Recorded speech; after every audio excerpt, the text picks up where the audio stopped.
Happy Friday, 3B. We've made it through the second week of distance learning, and tonight I am going to read until we finish The Enormous Egg. We're very close, so thank you for those of you that have already voted on our new book for next week. Keep sending me your votes, and here we go for the conclusion of The Enormous Egg.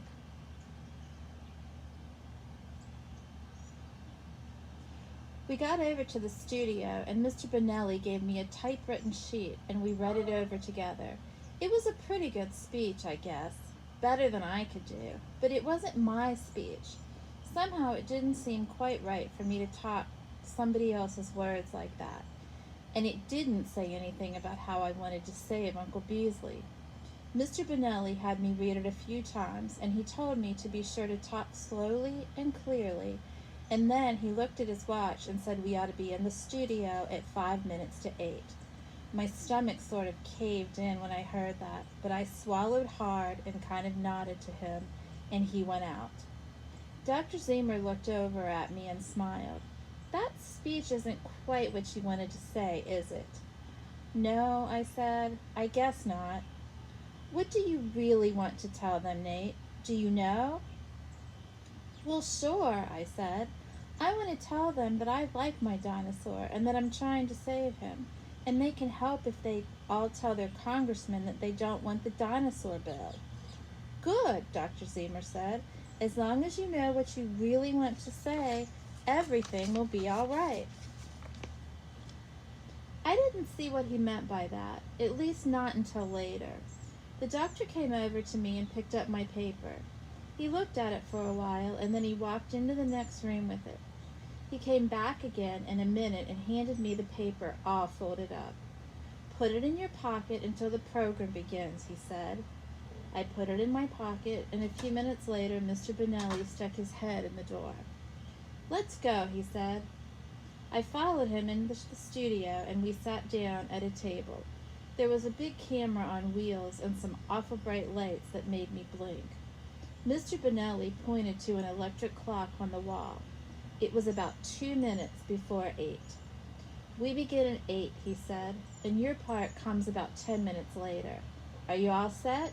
Got your speech? I put my hand in my pocket and I felt the paper and I nodded to him. Mr. Benelli turned toward the camera and smiled, and just as the red second hand on the clock touched 12, he started talking. Good evening, friends, he said in a sort of smooth voice. This is Ben Benelli, bringing you this week's Capitol Sidelight. 15 minutes of news and views of the political scene here at your nation's capital. First of all, about our distinguished visitor from Peru. Senior Gasparilla Mendoza arrived by plane yesterday afternoon and was greeted at the airport. I was too worried about myself to hear the rest of what Mr. Benelli said. I took the paper out of my pocket and opened it up. For a minute, I just stared at it.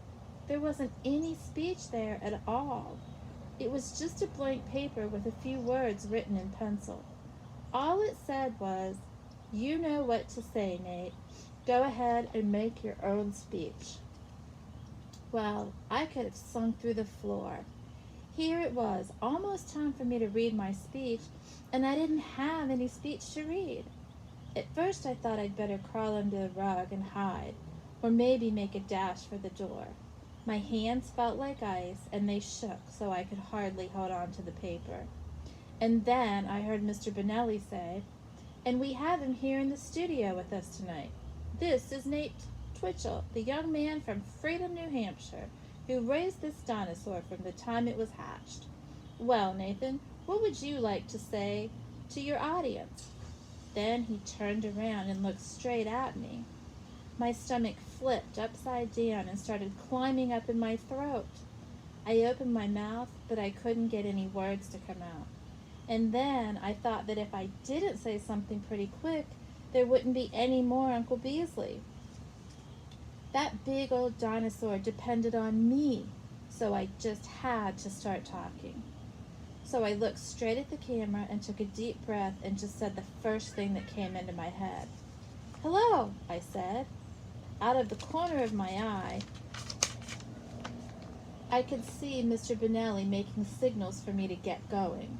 Of course, he didn't know what the matter was, but I couldn't tell him right in the middle of the program like that. Hello, everybody, I said. I'm Nate Twitchell, and I live up in New Hampshire, and one morning last summer I found this big egg in our chicken house, and when it hatched out, it was a dinosaur, and I took care of him, and I fed him grass all summer, and he got to be awful tame and friendly with me. But we couldn't keep him up there over the winter because he needed a warm place. And besides, he was getting pretty big for our little town. So we brought him down here to Washington.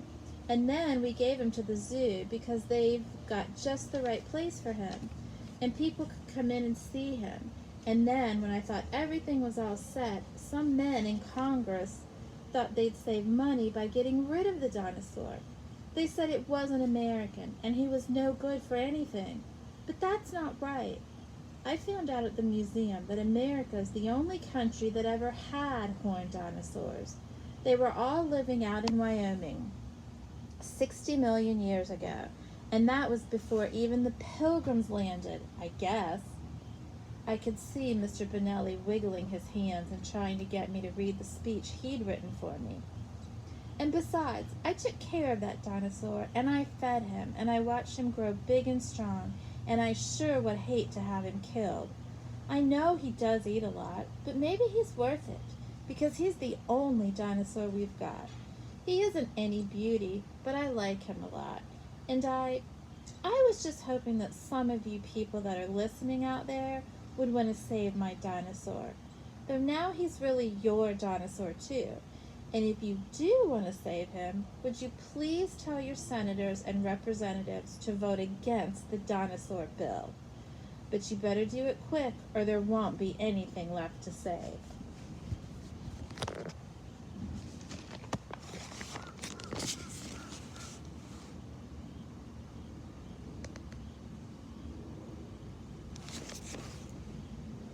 Mr. Benelli broke in before I could say any more. He leaned over to his microphone and said, "Well, Nate, that was very interesting. We hope you enjoy Washington while you're here. Now that's all for this evening, folks. Be sure to tune in again next Thursday to Capital Sidelight, the program that brings you the people in the news in your nation's capital." The clock said exactly 15 minutes after 8 when he finished. Mr. Benelli turned to me and said, "Why in the name of goodness didn't you read the speech I gave you?" "I couldn't find it," I said. "When I opened up the paper, it was just blank."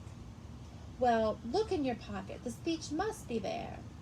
You kids are always losing things. Every time I have a kid on my program, I swear that I'll never do it again. You give a kid a paper and 30 seconds later he's lost it. And the funny thing is, you can't ever find it again. What they do with them is a mystery to me. Dr. Zemer came over and took me by the arm. "I think Nate did very well," he said. "He had to make up his talk as he went along." "Oh, sure, Mr. Benelli said. "It was a fine speech, but it wasn't the one I wrote for him. I was going to have him just tell about his family and his town and what the dinosaur was like. I don't like to get tangled up with controversial issues in this program." "Yes, I know," Dr. Zemer said. We said goodbye and went back to the apartment. When we got there, Dr. Zemer took a piece of paper out of his pocket and gave it to me. I opened it up, and it was the speech Mr. Benelli wrote for me. "Where'd you find this?" I asked him. "Oh, I kept it and gave you a blank paper in exchange. Mr. Benelli's speech wouldn't have saved Uncle Beasley, but I think yours will. I kept this one so you'd have to make your own, and you did, Nate. It was a great speech." "Well, you sure gave me some bad moments. I almost passed out when I saw that blank sheet." Nothing much happened until noon the next day. That was when we got a telephone call from Dr. Kennedy. "Say," he said, "that talk on TV was just the thing. I hear that telegrams have been coming in all morning. They've been coming in by the basket load. The whole Senate's flooded with telegrams, even all the way from Utah and Texas.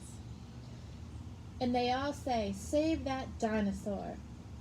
Dr. Zemer put down the telephone and broke into the broadest grin you ever saw. And then he jumped up and grabbed me by the arms, and we went sashaying round and round his desk. Right in the middle of it, the phone rang. "Hello?" the doctor said. "Hello, Zemer. This is Holmquist at the zoo. Say, what's going on anyway? A whole crowd of people suddenly descended on us from Baltimore. They had some banners and signs that read, 'Save the Dinosaur,' and they all marched up to the elephant house and paraded around, and they said they were going to do 24-hour guard duty to protect the dinosaur. And then about 6 busloads of people from Richmond came in, and they all had banners, and they piled into the elephant house, and then there was a crowd from Charlottesville, and on top of all that, a whole bunch of people from the PTA of Fairfax County arrived. And they had flags, and everybody's getting all tangled up. This place is like a madhouse." "Don't worry, Holmquist," the doctor said.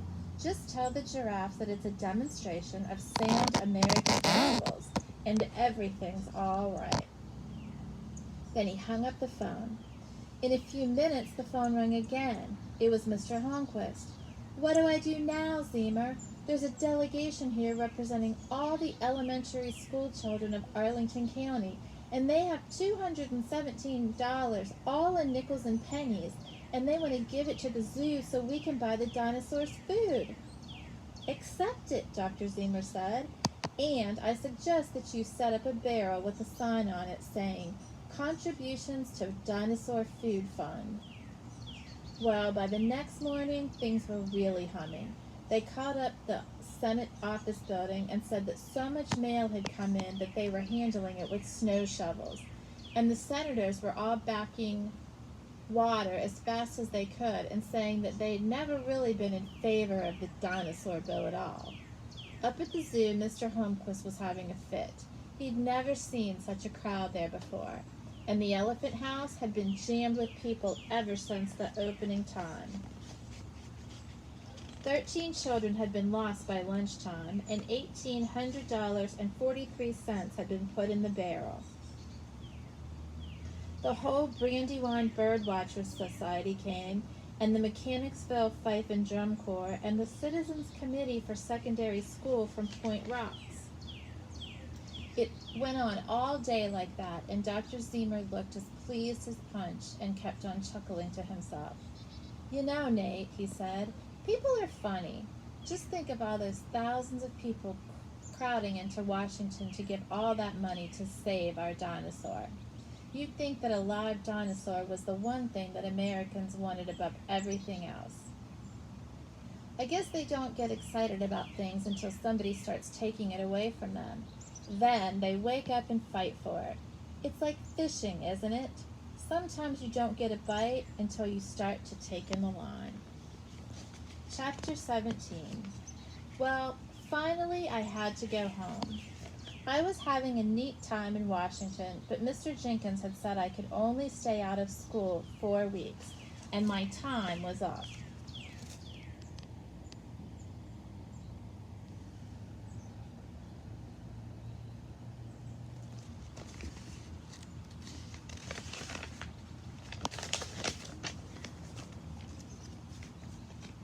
I went down to the zoo to see Uncle Beasley for the last time, and I scratched his neck the way he likes, said goodbye to him, but he probably didn't understand what I meant.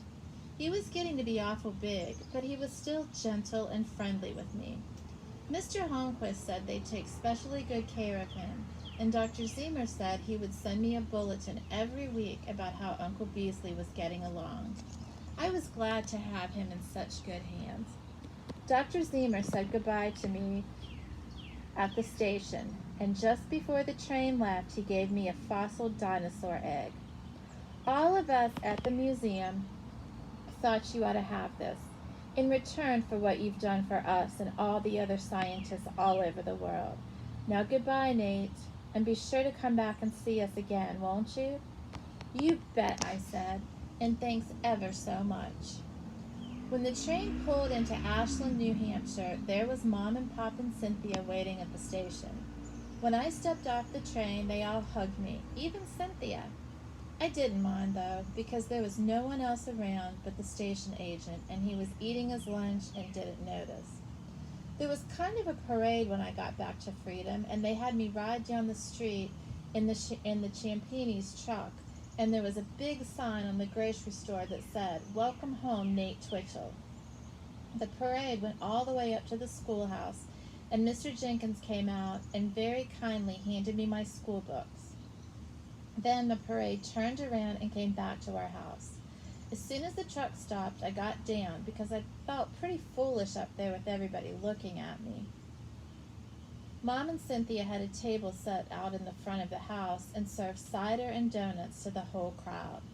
It was one of those terrific days that you get sometimes. The sky was blue. It looked as if nature had put everything she had into making a really perfect day. Even the smells were perfect. The excitement died down pretty fast, and the next day I went to school, and I had to study subjects and predicates and fractions just as if I'd never been away at all. And now one day goes along pretty much like another. And there's not too much excitement. There's plenty to do, though, what with laying in the stove wood for the winter and taking care of the goat and chicken. Once a week, though, a letter comes from Dr. Zemer down in Washington. He keeps me posted on how Uncle Beasley is coming along. The latest letter I had said that he was almost 20 feet long and weighed 13,900 pounds. The doctor said that Uncle Beasley was not growing so fast now, and that probably meant he wasn't a baby anymore. He still has another few feet to add to his length, and another 3 tons to his weight. But he probably won't be full grown for 50 years, and he may live for 100 years after that. If all goes well, your little pet will be an ornament to the National Zoological Park for a long, long time. He is eating well, about 400 pounds of food a day, but we don't need to worry about that. Visitors have contributed $240,271.31 by closing time today, and money is still coming in fast. Even if we have no more contributions from now on, the dinosaur's food bill is paid all the way through 1996. And if the Congress threatens to get rid of him, then you could come down and make another speech for us. So I guess the American dinosaur is safe for a while. Well, I guess that's about the end of the story. After cold weather settled in, Pop and I thought we ought to write down all of the happenings in a book, and so I did. I wrote some every evening after supper, and it used up the most tremendous pile of paper, and it was an awful lot of work, and I'm glad it's all over. Pop says I'd better not show it to Miss Watkins, or I'd be writing out spelling mistakes until I'm old enough to vote. Miss Watkins is my teacher, and she gets pretty worked up about spelling and commas and things like that. We never got in our camping trip to Franconia Notch, but Mom thinks maybe we could go to Washington during spring break. I could show them all the sights, but most of the time I want to be up at the zoo, keeping up my friendship with Uncle Beasley. And if you're in Washington, D.C. in the spring, and if you happen to go into the elephant house, look in the dinosaur cage, and see a boy in there with the Triceratops and talking to him, and maybe even riding on his back. You can be pretty sure that boy will be me.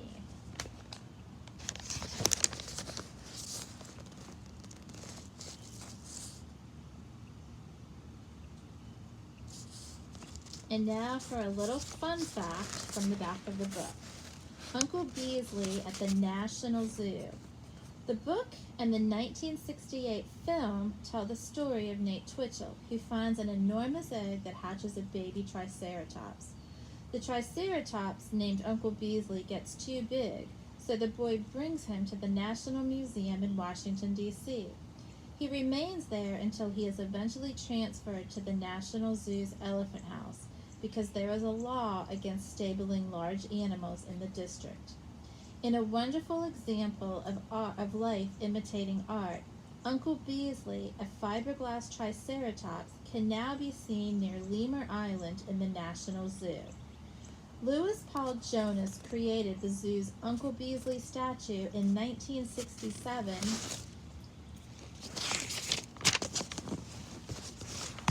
for the Enormous Egg TV special that aired the next year. It was subsequently donated to the Smithsonian National Zoological Park. The Smithsonian's Uncle Beasley was initially displayed at the zoo, then at the Anacostia Neighborhood Museum, and later at the Museum of Natural History. In 1994, it was returned to the National Zoo and was displayed in the former rhinoceros yard until 2003, when the yard was renovated for the zoo's expanding Asian elephant family. In 2007, the zoo and the Smithsonian exhibit staff began work to restore the dinosaur. Zoo staff also created a garden exhibit thanks to a gift from the Director's Circle donor. The dinosaur garden features plants such as ferns, papyrus, and giant taro, whose ancestors existed during the age of the dinosaurs, the perfect home for Uncle Beasley that you too can visit. For more information, visit the Smithsonian National Zoological Park, Google the website, and get lots more information. Have a great weekend. See you on Monday.